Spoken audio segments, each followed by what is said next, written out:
Hello friends, today we are going to start practice set 2.2. So, in the practice set 2.2, first example is y is equal to 108 degree, x is equal to 71 degree. Are the line M and N are parallel and we have to justify our answer. बघा practice set 2.2मध्ये आपल्याला ही आकृती दिलेली आहे आणि ह्या आकृतीमध्ये angle y दिलेला आहे 108 डिग्री आणि x दिलेला आहे 71 डिग्री आणि आपल्याला प्रूफ करायचं आहे की line M and line N these line are parallel to each other. त्या पॅरलल आहे की नाही ह्या दोन line M and line N ह्या समांतर आहे की नाही हे आपल्याला जस्टिफाय करायचं आहे. त्यासाठी आपण ह्या दोन अँगल्सचा वापर करणार आहे. So our solution is C angle x plus y is equal to, we are given angle x is equal to 71 degree and y is equal to 108 degree. जर आपण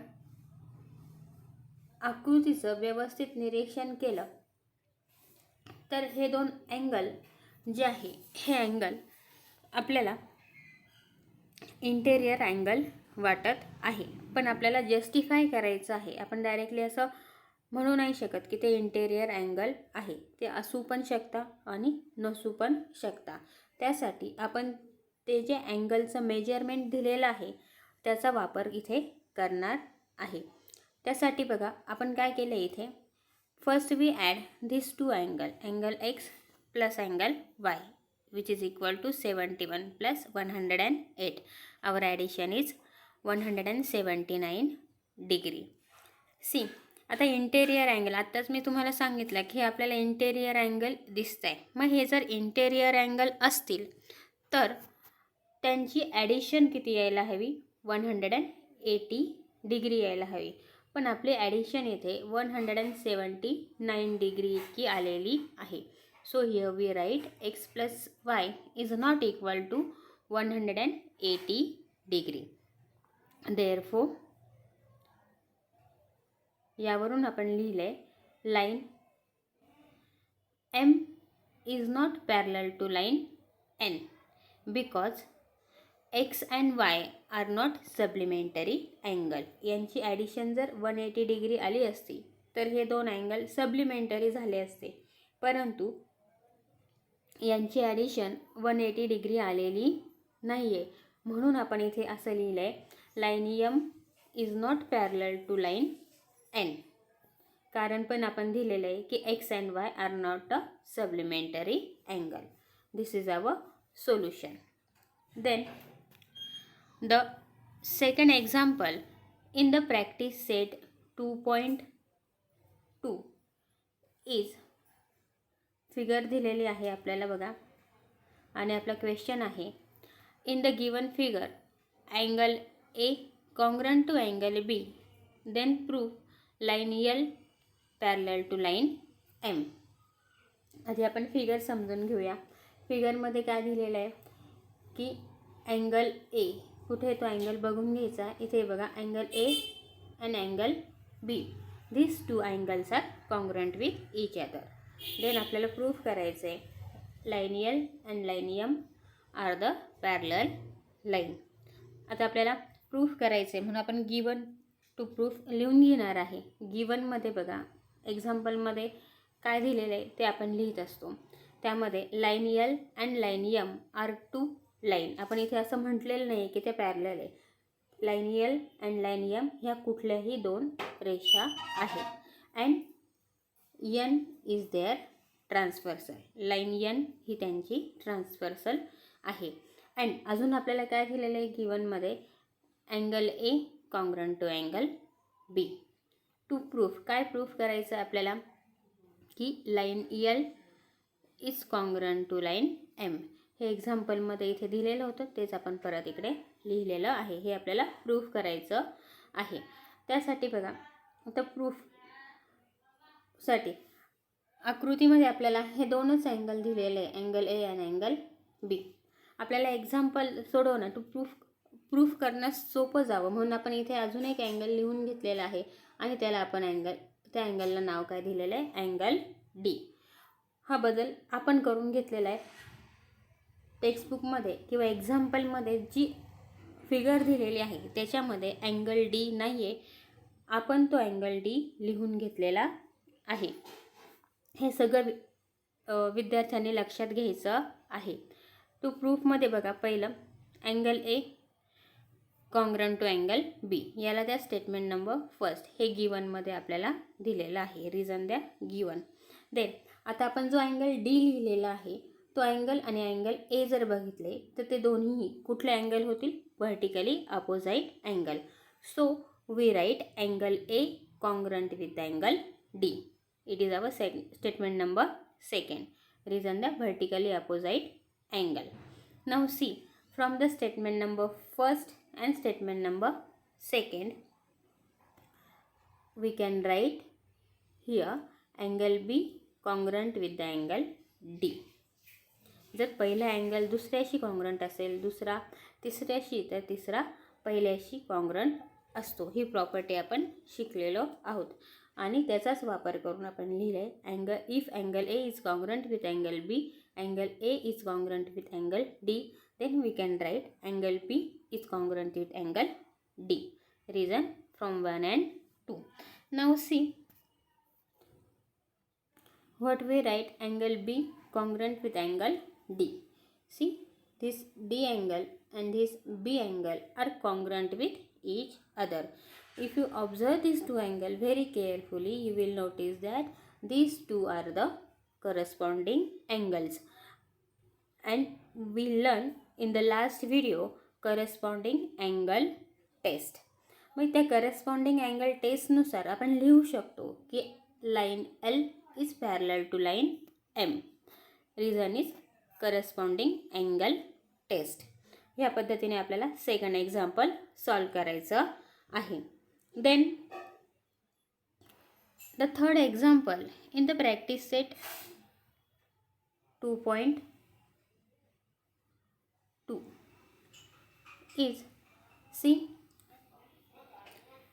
in the given figure angle A congruent with angle B and angle X is congruent with angle Y. Then prove that line L parallel to line N. तर कसं proof करायचं बघा, आधी आकृती आपण समजून घेऊया. आकृतीमध्ये काय दिलेलं आहे, हा जो अँगल ए आहे आणि अँगल बी आहे, हे दोन्ही अँगल कॉन्ग्रंट आहे आणि अँगल एक्स आणि हा अँगल वाय, हे दोन अँगल कॉन्ग्रंट आहे. आणि आपल्याला प्रूफ करायचं आहे this line L and line N, these two lines are parallel to each other. तर आकृतीचा वापर करून आणि एक्झाम्पलमध्ये ज्या गोष्टी दिलेल्या आहेत त्याचा उपयोग करून आपण आधी गिवन लिहून घेणार आहे. So here we write given line M and line N are two line. आपण इथे परत पॅरलल आहे असं लिहिलेलं नाही, this two are any line. Then angle A congruent with angle B, angle X congruent with angle Y. To proof आपल्याला काय करायचं आहे, we have to proof line L is parallel to line N. आता proof बघा, आकृतीचाच आपण वापर करणार आहे प्रूफ लिहित असताना, त्यामुळे आकृतीचं काळजीपूर्वक निरीक्षण करायचं आहे. See proof angle A congruent with angle B. Reason is given. गिवनमध्ये आपल्याला ते दिलेले आहे, तेच आपण इथे लिहिलेलं आहे. आता परत आपल्याला अँगल ए अँड अँगल बीचं निरीक्षण करायचं आहे. If you observe this two angles, angle A and angle B, these are the corresponding angle. कुठल्या लाईनशी निगडीत आहे ते, it related with the line L and line M. So these two are the corresponding angles on the line L and line M. So we write here line M parallel to line L. Give test statement number first and reason is corresponding angle test. Similarly आता गिवनमध्ये अजून काय दिलेलं आहे त्याचाच आपल्याला वापर करायचा आहे. गिवनमध्ये दिलं आहे angle X congruent with angle Y. आकृती बघा परत एकदा, एक्स कॉन्ग्रंट विथ वाय. आता ह्या दोन अँगलचा आपण विचार केला तर हे दोन अँगल्स आपल्याला अल्टरनेट अँगल दिसत आहे. लाईन आपली कुठली येईल इथे, लाईन एम येईल आणि लाईन एन आहे. So here we write if X congruent with Y then we write M line M parallel to line N. Give statement number second. Reason is alternate angle test. Now see from 1 and 2. 1 मध्ये आपण काय लिहिलेलं आहे, M parallel to line L and second मध्ये आपण लिहिलं आहे M parallel to line N. From first and second, if M is parallel to L and line M is parallel to N, then obviously line L is parallel to line N. आणि हेच आपल्याला proof करायचं होतं. इतक्या easy स्टेपने आपल्याला हे proof करायचं होतं. I hope you understand it. Then fourth example in the practice set 2.2 is, see, we are given in the figure ray BA parallel to ray DE. Angle C is equal to 50 degree. Angle D is equal to 100 degree. Then find the measure of angle ABC. आधी ह्या गोष्टी आपण आकृतीवरून समजून घेऊया जी आपल्या टेक्स्टबुकमध्ये दिलेली आहे. की काय दिलं या फिगरमध्ये बघा, ray B A, where is ray B A, here ray B A and ray D E. हे दोन्ही रे कसे आहेत, पॅरलल आहेत. Then this angle B, angle C is equal to 50 degree and angle D is equal to how much, it is 100 degree. हे दिलेलं आहे. आणि ह्या इन्फॉर्मेशनचा वापर करून आपल्याला कुठल्या अँगलचं मेजरमेंट फाइंड आउट करायचं आहे, अँगल ए बी सी. हा अँगल इथे दिसतोय तुम्हाला, अँगल ए बी सी. याचं मेजरमेंट आपल्याला फाइंड आउट करायचं आहे. त्यासाठी आपल्याला हिंट दिलेली आहे बघा एक्झाम्पलमध्ये. काय ती हिंट, की draw line passing through point C and parallel to line A B. आपल्याला अशी एक लाईन काढायची आहे की जी सी ह्या बिंदूमधून जाईल आणि ती लाईन ए बीला कशी असणार आहे, पॅरलल असणार आहे. त्यासाठी आपण इथे परत डायग्राम काढून घेतलेले आहे बघा. See, we draw line F G which is passing through the point C and this line F G is parallel to line A B. हे आपल्याला हिंटमध्ये दिलं होतं, त्यानुसार आपण आकृतीमध्ये चेंजेस करून घेतलेले आहे. सो आता गिवनमध्ये बघा काय येईल, काय दिले आहे आपल्याला एक्झाम्पलमध्ये. मी परत एकदा सांगते, ray B A parallel to ray D E. Angle D is equal to 100 degree. Angle C is equal to 50 degree. To find, काय फाइंड आउट करायचं आहे आपल्याला, आपल्याला इथे हा जो अँगल ए बी सी दिसतोय, ह्या ए बी सीचं मेजरमेंट फाइंड आउट करायचं आहे. त्यासाठी बघा सोल्युशनमध्ये बघा आपण यूज करणार आहे पहिल्यांदा गिवन थिंगचा. मग त्यामध्ये काय दिलं बघा, ray B A parallel to ray D E. याला फर्स्ट नंबर द्या, गिवनमध्ये दिलेला आहे. Then ray B A parallel to ray F G, याला सेकंड नंबर द्या. हे आपण हिंटवरून लिहिलेलं आहे की this ray B A is parallel to F G. कारण हिंटमध्ये आपल्याला काय सांगितलं होतं की सी पॉईंटमधून अशी लाईन काढा की जी रे बी एला पॅरलल असेल. मग त्यानुसार काय होईल की ray B A is parallel to line F G. It is our statement number second and reason दिलं आहे फ्रॉम हिंट. मग आता बघा from the statement number first and statement number second. फर्स्टमध्ये आपण लिहिलं आहे B A parallel to D E and B A. सेकंडमध्ये लिहिले B A parallel to F G. So from the first and second we write ray BA parallel to ray D parallel to line FG. ह्या तीनही आकृतीकडे बघा. रे BA, रे line FG आणि रे DE. ह्या दोन रे आणि ही जी लाईन दिसती ही कशा आहेत, एकमेकांना पॅरलल आहे. आता आपल्याला याच गोष्टींचा वापर करायचा आहे. त्यानुसार आपण इथे लिहू शकतो बघा. तर बघा angle CDE plus angle DCG. Angle CDE हा अँगल इकडे लक्ष द्या सगळ्यांनी. आणि अँगल DCG ह्या एवढ्याच आकृतीचा जर आपण विचार केला तर बघा हा जो अँगल आहे CDE आणि हा अँगल DCG, हे दोन कुठले अँगल होतील? हे दोन अँगल होतील interior angle. And we know that the sum of interior angle is equal to 180 degree. और in other word we can say that interior angle are supplementary. म्हणजे त्यांची बेरीज किती असते? 180 डिग्री. मग त्याचाच वापर करून आपण लिहिलं इथे angle CDE plus angle DCG is equal to 180 degree. Then put the value. आपल्याला एक्झाम्पलमध्ये अँगल Dचं मेजरमेंट दिलं होतं, ते किती होतं? 100 डिग्री. ते आपण इथे टाकून घेतलं आहे. 100 plus angle DCG is equal to 180 degree. Now angle DCG is equal to how much? 180 minus 100. So angle DCG is equal to किती येईल इथे? अँगल DCG येईल 80 डिग्रीचा. देन पुढचा अँगल आपल्याला बघायचा आहे अँगल BCG. बघा अँगल BCG चा जर आपण विचार केला तर हा जो अँगल BCG आहे हा दोन अँगल मिळून तयार झालेला आहे. हा एक अँगल आणि हा एक अँगल. त्यांचे नाव आपण वाचूया. Angle BCD, angle BCD plus angle DCG. Angle BCD plus angle DCG यांनी मिळून कुठला अँगल तयार झालेला आहे?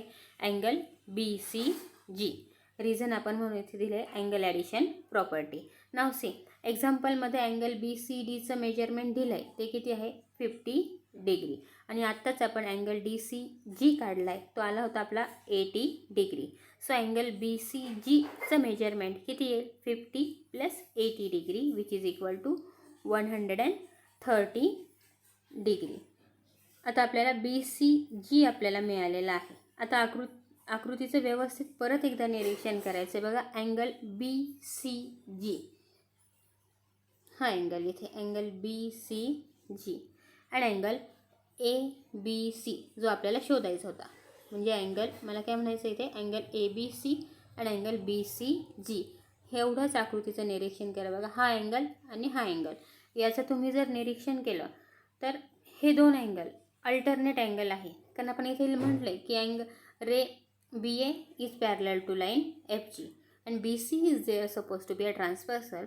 Then angle ABC and angle BCG, these two angles are the alternate angle, and we know that alternate angles are congruent with each other.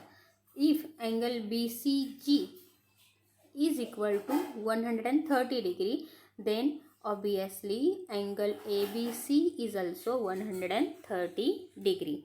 अशा पद्धतीने आपण angle ABCचं measurement काढू शकतो. Then fifth example in the practice set 2.2 is here we are given a figure. In that figure, see ray AE parallel to ray BD and ray AF is the bisector of angle EAB and ray BC is the bisector of angle ABD. Then prove that AF is parallel to line BC. Example समजून घेऊया. आकृती अतिशय सोपी आहे, बघताना आपल्याला थोडीशी hard वाटते ती. बघा आकृतीमध्ये रे AE हा पॉइंट आउट करा आधी. रे AE अँड रे BD दिस हे दोन रे. These ray are parallel to each other. This ray AE and ray BD are parallel to each other. Then अजून काय आहे, आकृतीचं निरीक्षण केलं आणि एक्झाम्पलमध्ये सुद्धा दिलेलं आहे की रे ए एफ. कुठे तो रे ए एफ शोधा. तो हा ray A F is the bisector of angle E A B. हा जो अँगल आहे अँगल ई ए बी, ह्या अँगल ई ए बीचा रे ए एफ हा अँगल बायसेक्टर आहे. इथे हिंट आहे बघा, आपल्याला माहिती आहे, आपण लास्ट स्टँडर्डमध्ये शिकलो आहे की अँगल बायसेक्टर जो आहे हा अँगल बायसेक्टर अँगलचे 2 इक्वल पार्ट्स करत असतो. सो इथे जो अँगल ई ए एफचा ए एफ हा अँगल बायसेक्टर आहे. हा म्हणजे इथे जो अँगल आहे आणि हा अँगल, हे दोन्ही अँगल कसे होतील, कॉन्ग्रंट होणार आहे.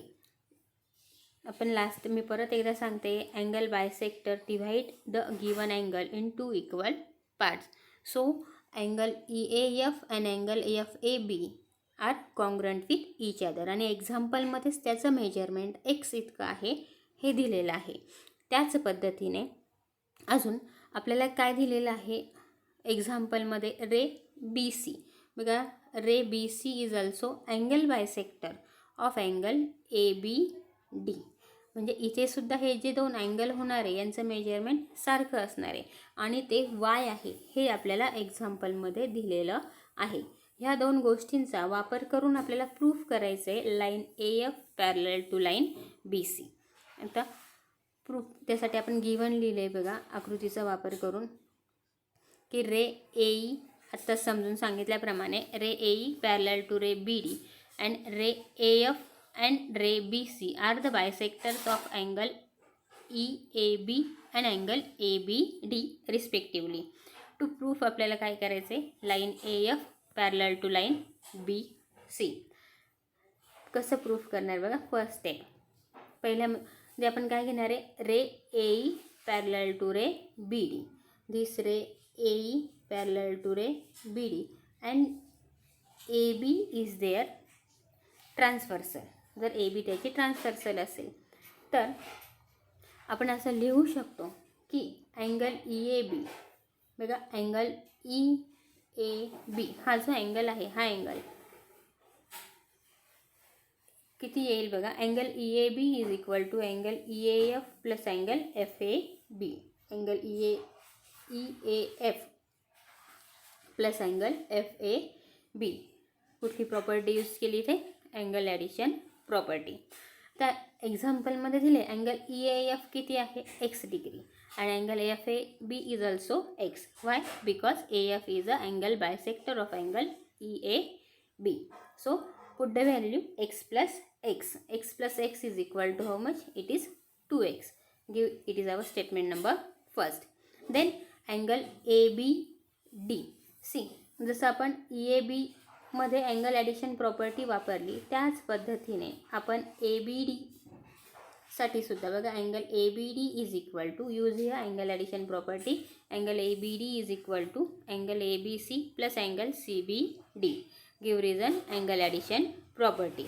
Angle A B C is equal to किती आहे, Y and angle C B D किती आहे, Y. Y plus Y is equal to 2y. It is our statement number second. Now see angle EAB,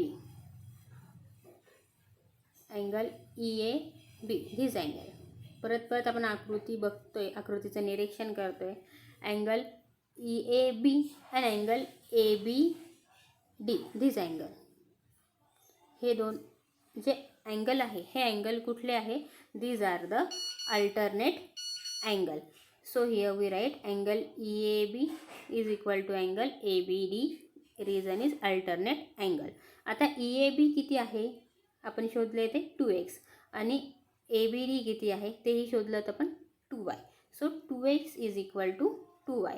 2 2 जार get cancel here, x is equal to y. तर काय आलं इथे, एक्सचं जेवढं measurement असेल तेवढंच वायचं असणार आहे. म्हणजेच angle X is equal to angle Y और angle X is congruent to angle Y. मग आता एक्स कुठला अँगल आहे बघा, आकृतीमध्ये घेतला तर अँगल एक्स कुठला आहे इथे, अँगल एफ ए बी आहे आणि वाय कुठला आहे, अँगल ए बी सी आहे. म्हणजे हा अँगल आणि हा अँगल हे दोन्ही अँगल कसे आले, कॉन्ग्रंट आले.